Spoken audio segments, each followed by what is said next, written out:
Welcome to the Unstuck Podcast. I'm your host, Sean Miner. This weekly no-fluff mindset show arms you with the practical tools you need to get unstuck so you can get exactly what you want out of life. Remember, when you change your mind, your life will follow. Let's get into today's episode.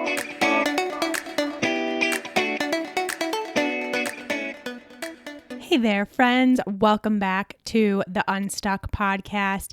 Thank you, as always, for joining me on this episode. So happy to be here with you and happy to introduce you to a wonderful guest on this episode. I love this episode. I cannot wait for you to hear from my friend, Kari Owens, which you will do here in just a minute. I have known Kari for quite a while, probably 4 or 5 years. I originally was introduced to her for her work on self-care and self-love. As you'll hear in the episode, was one of the first people that I knew who talked about self-care in more than just bubble baths and manicures and pedicures, but more deeply on the need for all people to engage in healthy self-care practices. So that's how I originally was introduced to her. And over the years, we've built a relationship, become friends, and both of our work has, of course, evolved from that space into now very similar paths. Kari is very much also involved in understanding limiting beliefs, in using and trusting your intuition as your guiding principle throughout life. And she's been through similar things as far as health crises, in toxic relationships. We're going to get into both of those with a lot of detail, and even negative body image and working through that in both herself and her clients. And she has some really fascinating takes on all of those things that I loved to hear from her. And I think one of the best things that you all will take away from Kari's talk is these tools, they are tools, but really they're deep questions that you can start getting involved in your own journey with. These questions that she brings up that are these tipping points for you to start diving in way deeper into your own self-development. So I cannot wait for you all to hear this. Let me give you a proper introduction of Kari, and then we will get into our chat. Kari Owens is a life coach, mindset practitioner, speaker, and the creator of the Sacred Self Journal. Kari has coached hundreds of women into greater self-acceptance and grounded confidence. Kari's coaching programs help guide women into healthy relationships with themselves that lead to deep life satisfaction and inner empowerment. Her biggest mission is to help women see themselves as whole and come to know their own worth. All right, it's time to hear from Kari. Kari, thank you so much for coming on Unstuck today. I'm so excited to be here. Thank you so much for having me. Well, yeah, I'm equally as excited. I think we have a lot to cover. The work that you are doing is so in alignment with what we talk about here on Unstuck, and what so many women that are listening to this episode today, they're in that process of really trying to understand more about what's going on in their head, and connecting to their soul, I guess we can call it for today, and just really getting there. So I'm excited to have you help us unpack all that. Why don't you start by introducing yourself to those that aren't familiar with your work, and what you do, why you do it, where you came from, all that good stuff. Awesome. Well, I'm Kari. Hey, everyone. I'm so happy to be on this show with you today. I'm a life and mindset coach, and I work specifically with women, and I focus on really understanding your soul and ourselves as a whole person, and unpacking things like negative self-talk and how we can step into being, our true selves and what is in alignment with our soul, so that we can live and create the life that we actually want, that feels deeply rewarding, which is completely in alignment with what Sean does with Unstuck and helping you to really get the life that you want. And my work really started out in my own journey, like so many of us, really doing my own work. I had, experienced different health crises in my life, and from a very, very young age. And over time, really experiencing the deterioration of my physical body and also my emotional body and my emotional being, that led to so many false beliefs, so many insecurities. And it wasn't until I was really waking up to what was going on in my mind that I realized so much of my life was being controlled by that, and not by these limitations that I perceived as physical, or even environmental or societal. It was really more what I was thinking about myself. And once I did that and I dug into deeper work of how do I actually change this, that I began to really, really see the power in that. And it really is what ignited me to start working with people in general and being of service to others to help them see past, some of these things that we can kind of get more stuck on, thinking that this is the answer, this one thing is going to be the answer, rather than seeing that so much of the answers are already within you. It's about untapping and actually listening to yourself and what those are. And that has just driven everything that I've done. And I've seen the power that happens of the work actually being done in my clients and women who, have my journal, or even just, participate in dialogue, really start to learn that from listening to themselves, that is the key to being empowered and really changing their life. And I feel so grateful to do what I do. Yeah, that's amazing. And I'm sure you also feel so grateful that you found this work yourself, instead of going through this constant spiral of like, what else can I do? What else can I do? What else can I do from like this external perspective in order to try to gain your health, to feel better about yourself, all these things that we do externally, you go down this rabbit hole. And then, I'm curious for you, did you find that it was this one kind of pivotal moment for you where you're like, I think there's something else I'm missing? Or how did that transition look for you to go from these external things you were trying to get healthier and, change your life and all this stuff, to really diving inward? Yeah, I would say that, like most things, it was really multifaceted in terms of like the journey of like arriving to that place.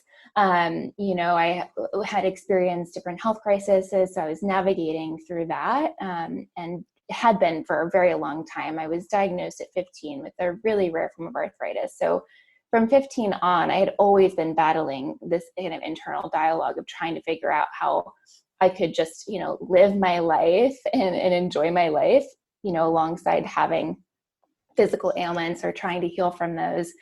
But I also, later in my 20s, was actually, I'd been in several different really terrible relationships, that there's no other way to put it, and really toxic relationships. And it was after leaving one of those relationships that I, to be honest, just had a like complete breakdown, where I was just like, I don't feel connected to myself. I don't know what my future holds. Why does the same thing keep happening, where I end up in these relationships that are really toxic and negative and manipulative and controlling, and on top of that, I feel like crap in my physical body, even though I'm trying to do all these things. Like the pieces of this puzzle are just not fitting together.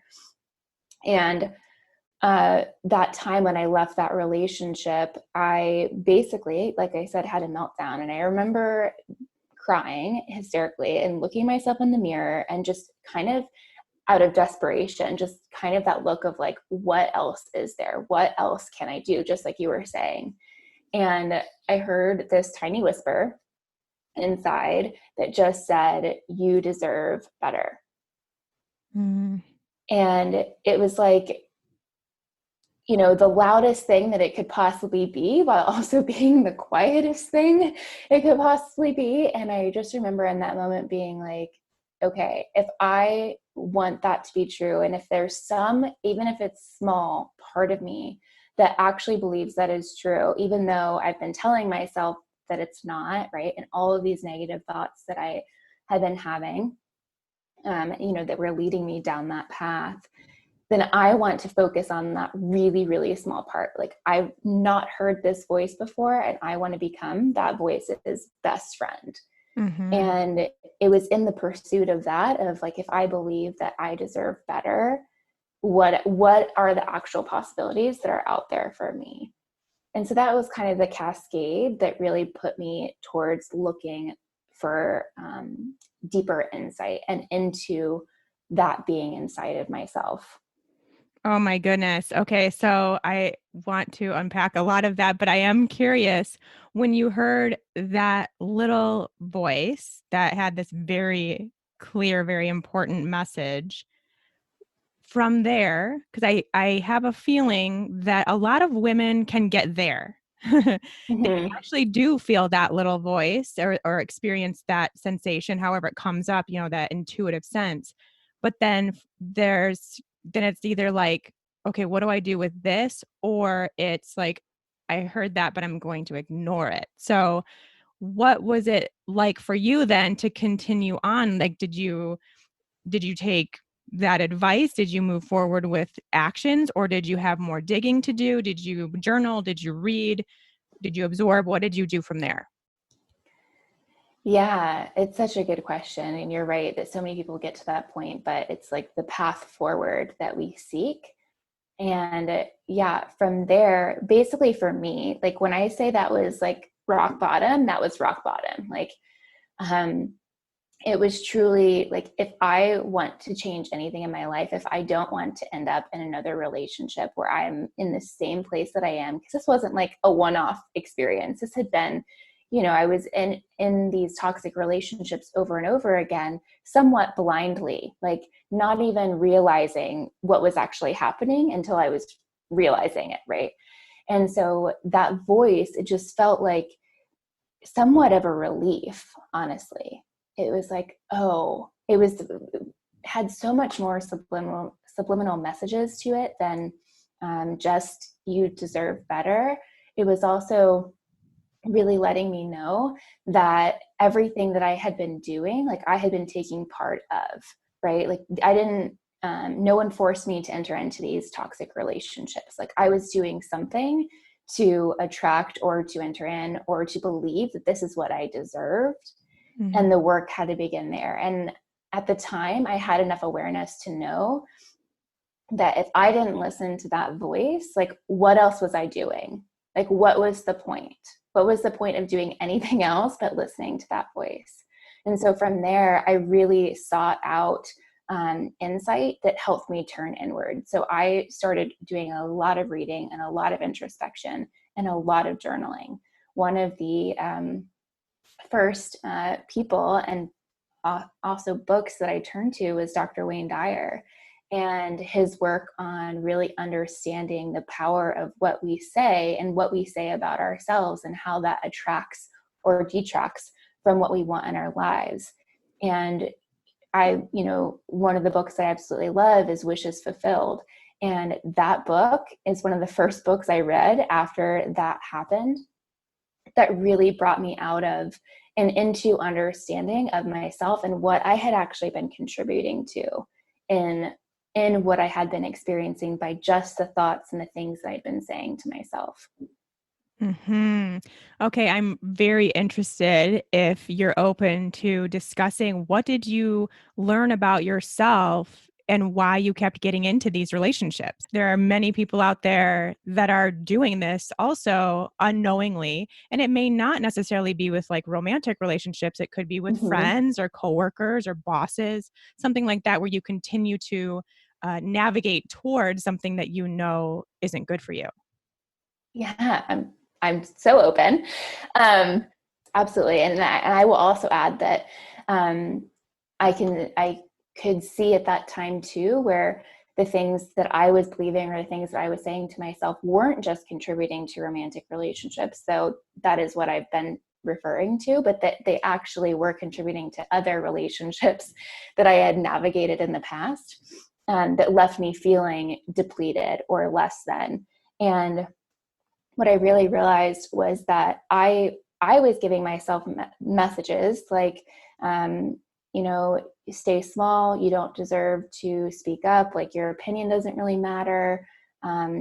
People will like you more if you don't share too much. And what happened is those negative voices were amplified by these relationships that I was involved in, where I was allowing myself and the person was taking advantage of the ability to manipulate or control me based off of what I was already telling myself. And those voices, those beliefs that I held about what I deserved in a relationship, what I deserved to receive in the form of love, really over time, as I unpacked, I mean, this is like a lot of unpacking that I'm summarizing in a very short Yeah, this doesn't time. happen in like 24 hours. Yeah. Yeah. Like I didn't read a book and then this came to Right. me. Like this is a long time. I just need to preface that. But really understanding that those voices and those beliefs, those fundamental beliefs that I was carrying, which of course were limiting, were coming from a place within me that was deeply insecure.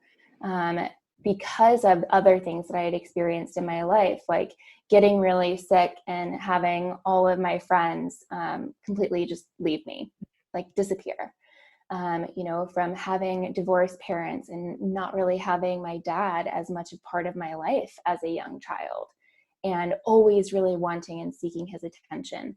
And these over time built up this deep insecurity of wanting to be loved, wanting to be accepted, and then basically tampering myself with these other negative voices about what I had to do in order to receive or accept love. Mm. Yeah, that's deep. That's big. I mean, and like you mentioned, it takes a long time to get there. It can take some serious introspection and some serious work, internal work, to finally get to that point where that's what you can see, and also that you can make the correlation between this is how the actions that I'm taking, that's really what's coming out of this really, really deep belief. It often takes a lot of work just to see how the two are connected. So you were able Yeah. to get to the point where that was noticeable. You found that in you. And I know, again, for a lot of women, they potentially are able to find that sticking point, find that limiting belief, or that we call it the story here a lot. And then what? I think there's so many women who see it. They know that those limiting beliefs exist, but and they're ready, they're ready and willing to let that go, but it's just so hard to let go. We have that negative self-talk. We have that ego chatter that's keeping us kind of trying to keep that belief instilled in us, trying to keep us safe, and we're ready to let go. So what for you did you do? What do you recommend to clients now? What's the process? Yeah. That's such a big question. What's the process? I'm like, it's loaded. Huge.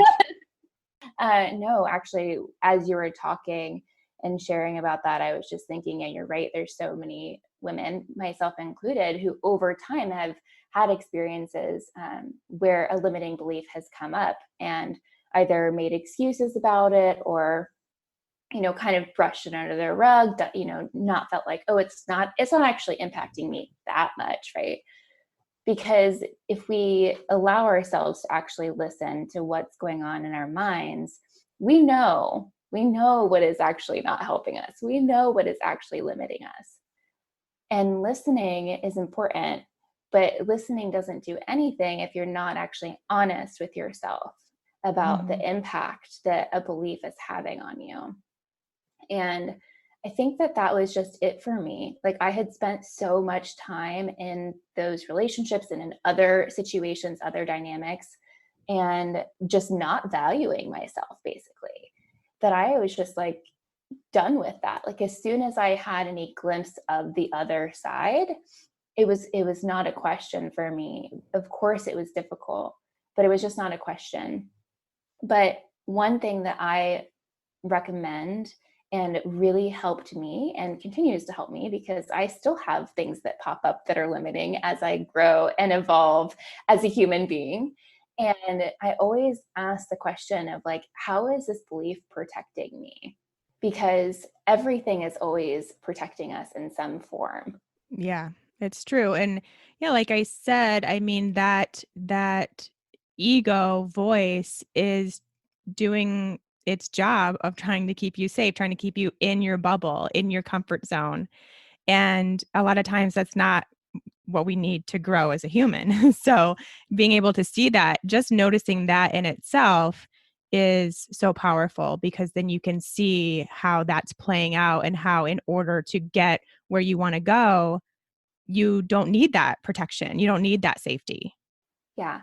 And I think that it's also really important to realize that when you ask yourself that question of how is this belief protecting me, to realize you're not probably just talking to your adult self as you are right now.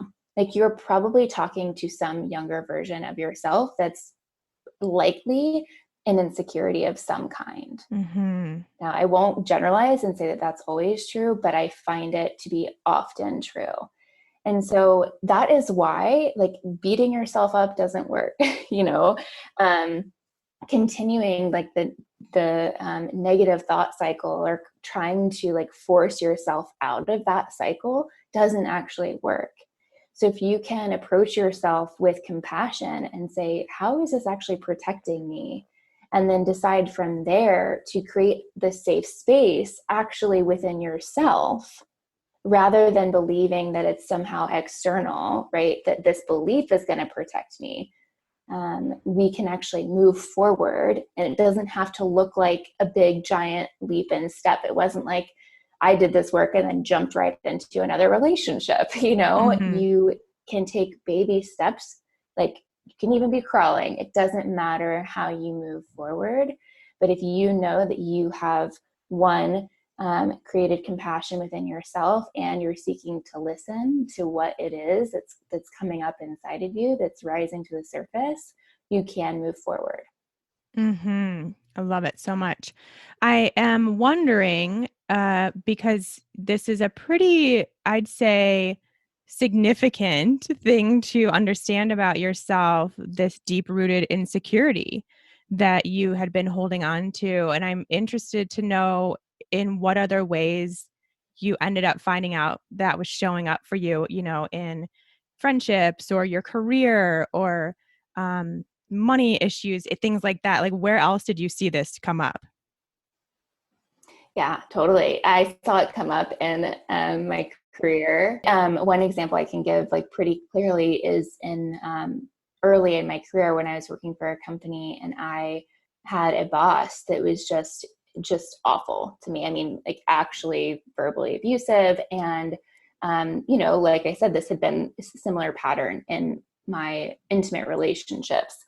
And I just believed like I just told myself, I just made excuses really for why I would allow myself to be treated that way. And part of it was because I like to see the good in everyone. And part of it was because I didn't know how to value myself. And that was from the insecurity of just basically this belief of you don't get to ask for the love that you want, you just get to take what you get. Mm. And so this dynamic, this relationship with this boss at the time, I knew that something was off. I knew that, deep down, like the way he treated me wasn't right, that his side comments weren't right. Like I knew all of that was true, but it wasn't until a new coworker came into that office, and she had the same exact position as me. And we were working alongside each other. And one day she basically just said to me, and this was like after a week of her being there, and I'd been there for, I don't know, 4 months. And she said, you do realize that he is being abusive towards you. Mm. And it took, someone else talking up and being like, hey, do you not see this? You don't deserve this, right? But it wasn't until, later on when I had more of that breakdown and revelation and really coming to see the light of what was it within me that was just allowing, to be around or to tolerate how other people were treating me, that I could really tie it all together. And, but yeah, so that's an example of how it was manifesting in, a different relationship, and mostly from me not being willing to really stand up and hold my value. And I will say, because I think that this can be challenging for many of us, for a long time, I didn't see at that time, like, oh, this is there's an insecurity in me that's being protected. What I saw at the time, and I think this can often be conflated, and oftentimes there's so many nuances, so it's more than just one thing, but I conflated it with, at the time, like, I am just a compassionate person. I'm an empath. I can see how he's really struggling too. I can see that he's not a bad person, and that I say he's in like a general anyone, like that went for anyone. Instead of focusing on what was it within me that actually was allowing myself to be put in these positions and to be completely depleted. Yeah, even that, I'm a compassionate person and I'm an empath, even that is a story, a protection mechanism story within yourself. And that's so fascinating. I think a lot of people do that and still don't realize that the work is still inside of themselves, and not looking externally. I want to go back to that little voice that you heard in your turning point moment. Is that something that, over the years now that you've done this work and throughout the process of doing this work, that you now rely on pretty regularly? Yeah, absolutely. I am also a believer that we have more than one inner voice. And so I know that's a whole different Yeah, topic. I'm very curious about this. Yeah, but yes, absolutely. And, I've always, I would say, known in the way that we all actually know. I've always known my whole life that I had an intuition that was very strong. And like most people, over time, that got buffered out or not paid attention to. And so in really hearing that voice and deciding that I was going to honor it, it was like for the first time in my life, I was deciding to honor myself. And that is where what I really took forward, and held that belief and that sort of place in my heart. And yes, I absolutely lean on my inner voice and that guidance and that sense of knowing within myself. So then as you were able to kind of quiet this negative chatter and really, tune into your beliefs and call them out essentially, did you feel that that just naturally grew stronger, like that ability to hear that voice and listen? Oh, yeah, Yeah. absolutely. Yeah. I mean, as soon as you're in touch with it and you continue to practice listening and honoring it, because it takes both. As we've talked about before, plenty of people, we hear it, but we don't acknowledge it or we don't do anything with it. It takes listening and honoring. And as soon as you do that and you keep doing it, it's like exercising a muscle, right? Like it just gets stronger, it just gets louder, it gets more comfortable, and you begin to actually trust it more. And with that really comes self-trust and really leaning into that. All right. Now I really have to know, what is with the multiple inner voices? This is very exciting. I'm very excited about this. Yeah, I mean, in my work, and what I believe is that we are so many parts that create a whole. And, that work really comes from so many different psychologists that have studied just how exactly our mind works and how we make sense of things. And so the reason why I say I feel like we have multiple voices is because of something that I pointed out earlier. in saying that, when you're talking to this, other voice that comes up that has a limiting belief, it's likely that you're not just talking to your adult self now, probably talking to, this insecure place. And that insecure place could be, could have been started at a really young age. So that voice isn't necessarily like your adult self as you are now with the wisdom and the insight and the knowledge you have now. It might be this younger self. And so if that is true, if there's this voice that is much younger, then it can also be true that there's this voice that is much older and much wiser than you are now. And there's all these different ways that we can listen to all of these. And so, we could get into a much more detailed discussion about just how we integrate these different voices and understand what the messages that are coming are needed and how to receive them, which is a lot of the work that I do that really helps people to understand themselves as a whole. Yeah. I'll pause there. Yes. Yeah. So I know it's fascinating. And I totally, now that you mentioned it, I totally see that for sure. And I think just if you have maybe like a starting point kind of tool perhaps to start receiving these voices. Yeah, that's a great question. The first thing that comes to my mind, which I offer a lot that is really helpful, and I always like to start with either a thought or a limiting belief. So if either of these come in, right, or you're thinking about a situation or something that you want and you have a doubt about it, or you have a negative thought about it, or that there's a limiting belief holding you back from it, ask yourself, how old does this part of me feel? That's very cool.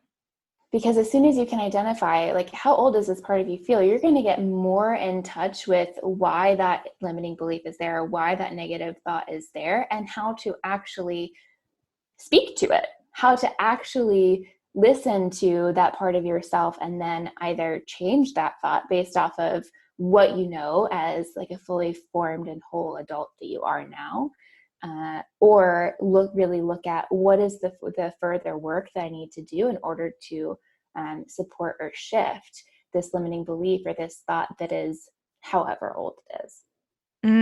That is so fascinating. How cool. Okay, I'm going to start doing that because that sounds really just informative. Like it's just taking it that much deeper almost, I feel like. So uh, you have that much more capability of really understanding and working through that belief than if you can really get to the origin of it, which is, I think a goal for sure. I want to talk a little bit about negative self-talk in general, because I think when we hear, a lot of us as women hear negative self-talk, we initially go to like the thoughts that we have about our physical appearance, like about our bodies or our looks, things like that. Is that something that you experience as well, or people in your community, your clients experience? And how is that something that we can move through based on this work? Oh gosh, yes. It's a I big, mean, I don't, I'm big like, one. I don't know a woman that has not Yes. experienced that. Like, I just, sadly, I do not know a woman that has not experienced negative thoughts or self-talk around her body. And including myself, I definitely have my own journey with that. And one of the things that, I really look at when it comes to how we perceive our bodies is really just a reflection of like how we perceive ourselves.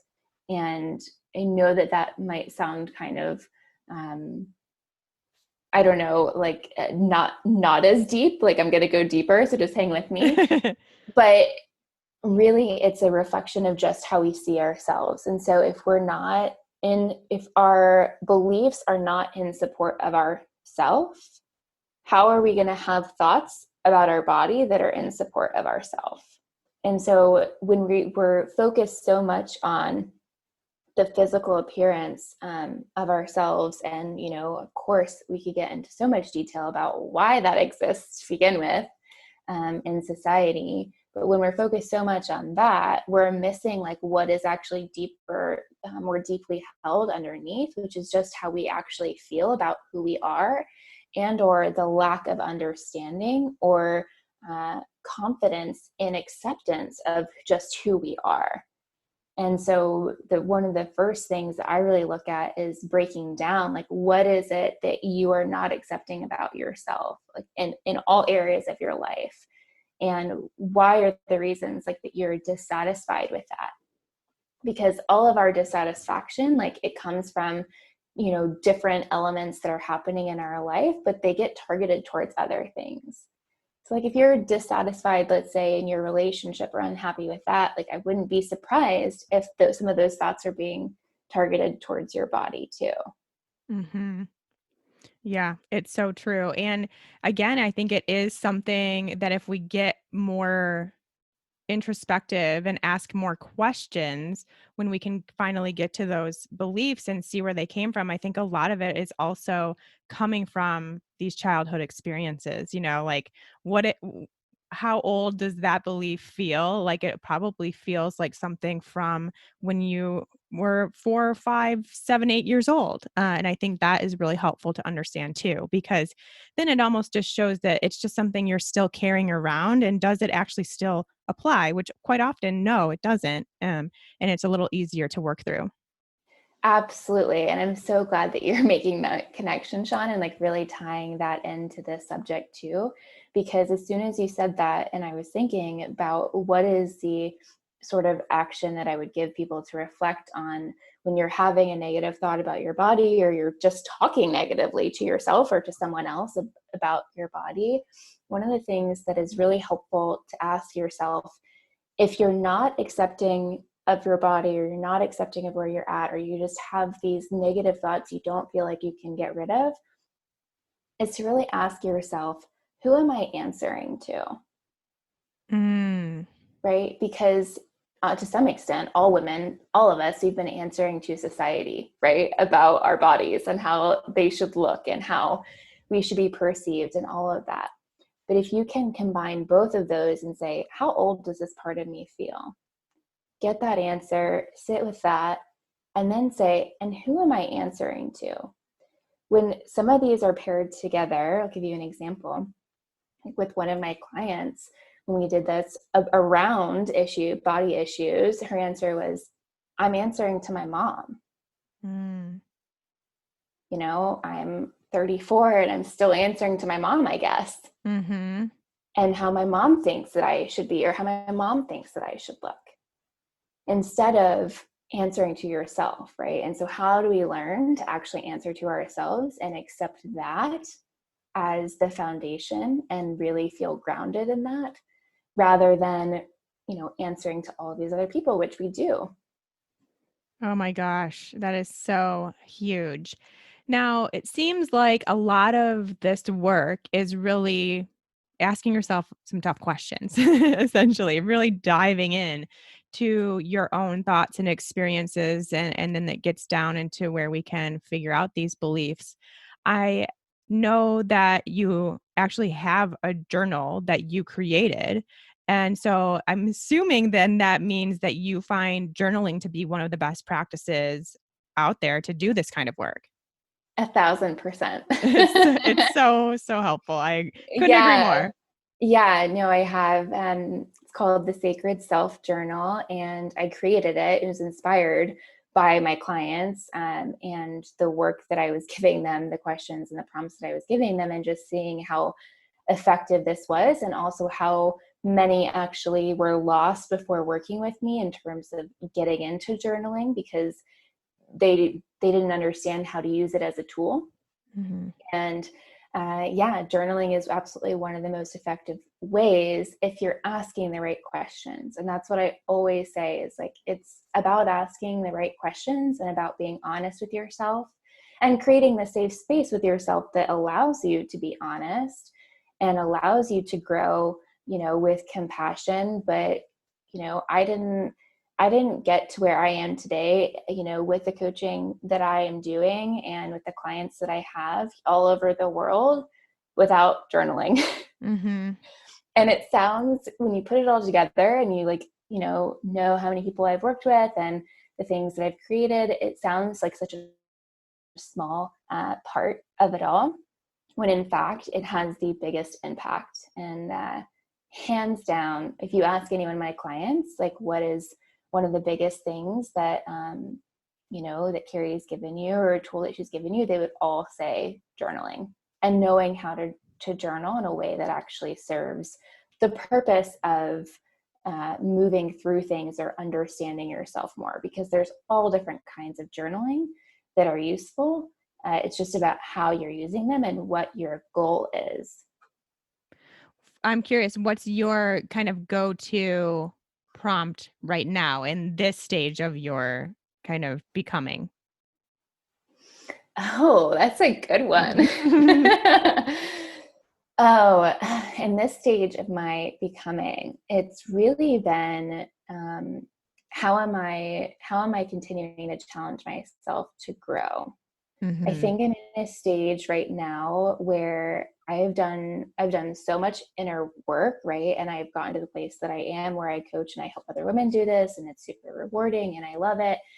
And I know that there's all these levels in our life, and we kind of like come up against a level and we have to kind of like break through the upper surface of that level in order to like be exposed to what is above it, right? What is the next level?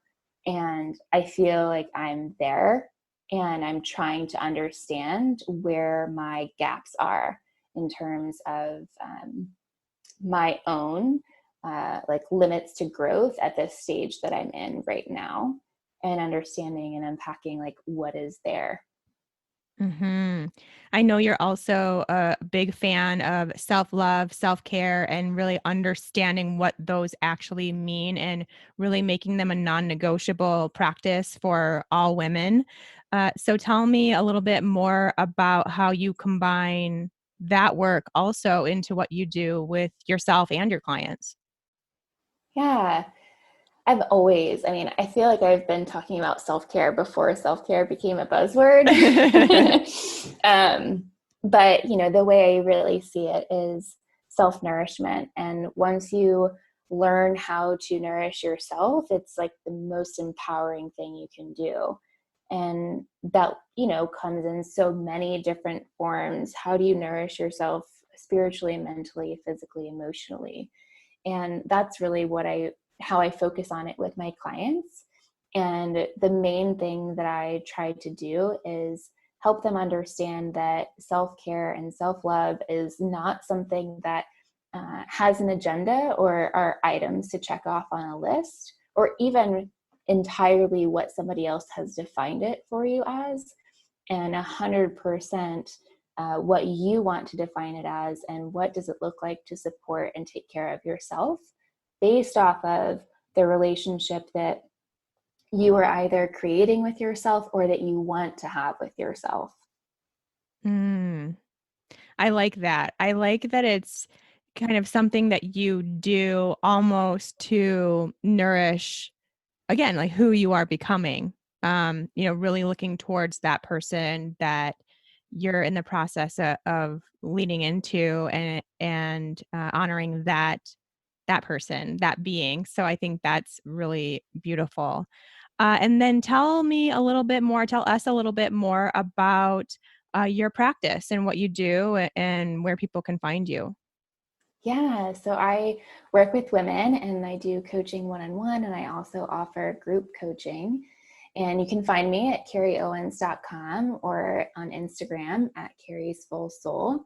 And my work is really around helping you build a better relationship with yourself and step more into your own grounded confidence, so that you can really find and discover and live the life that feels in alignment with you.